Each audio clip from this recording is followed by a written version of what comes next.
Welcome to my project poster entitled Current Understanding of Stem Cells in Oral Surgery. My name is Michelle M., and this study was overseen by my supervisor and mentor, Dr. Thomas Wiedemann. Stem cells have provided exciting potential for the field of tissue engineering and regenerative medicine. However, their application in the context of oral surgery and implantology for the rehabilitation of bony defects and nerve damage due to iatrogenic injury in the oral cavity remains widely unclear. Autologous bone grafting still remains the current gold standard for alveolar bone regeneration. Recently, however, stem cell therapy has emerged as an appealing alternative to bone augmentation techniques and tissue rehabilitation. The purpose of this project was to review the current role of stem cells and their clinical implications in osseous defect regeneration and nerve repair in the oral cavity. For this project, we used human studies largely based on systematic reviews written in English using PubMed key terms, stem cells, oral surgery, and tissue regeneration.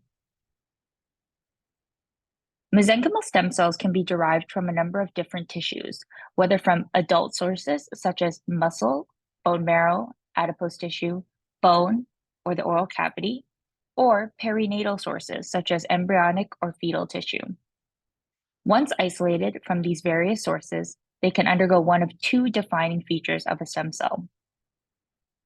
They can either undergo a process of self-renewal through symmetric division, where a parent stem cell gives rise to two identical daughter stem cells, or it can undergo a process of differentiation, whereby a stem cell, given the appropriate environmental cues, becomes a progenitor cell that can give rise to a number of differentiated cell types, including myocytes, osteocytes, adipocytes, chondrocytes, and neurons. These stem cells, once isolated from their respective sources, can then be purified, sterilized, and expanded in vitro, typically in a bioreactor of sorts, to obtain the number of cells necessary for stem cell therapy procedures. Once expanded, these stem cells can then be integrated through various means, often through direct injection into the site of therapy, where their respective differentiation processes can occur.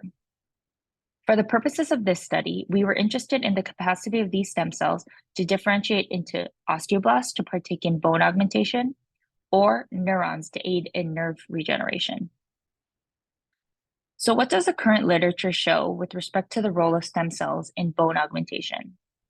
In our first study shown in Figure 3, the investigators treated areas of horizontal alveolar ridge deficiencies in the anterior maxilla either using conventional block graft, which you see in the control row, or a bone marrow stem cell mixture, which you can see in the bottom row.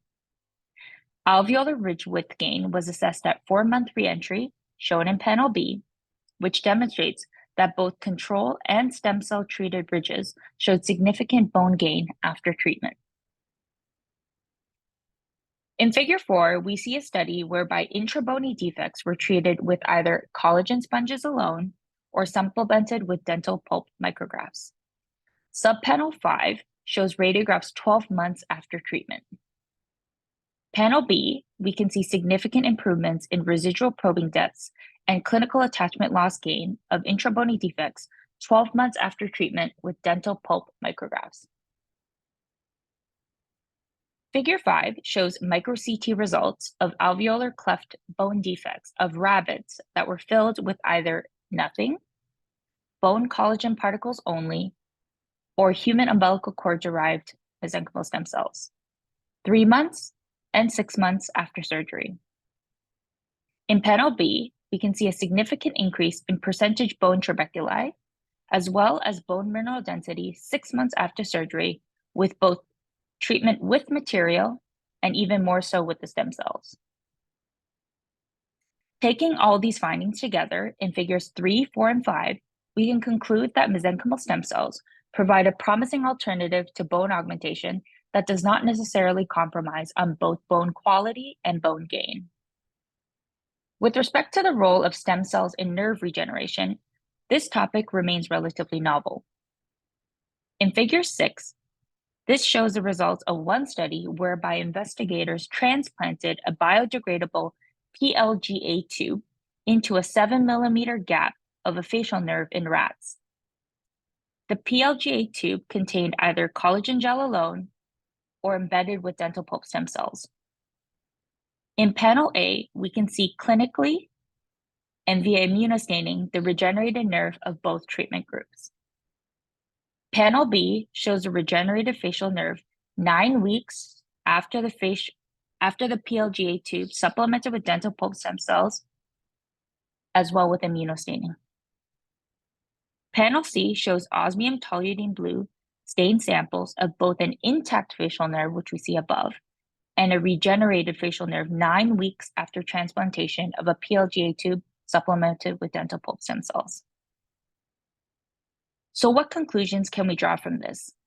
The findings implicate stem cell therapy as a very promising alternative to autologous bone grafting and a viable avenue for regeneration of iatrogenic nerve damage.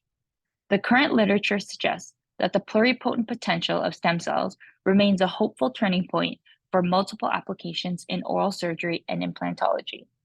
Thank you.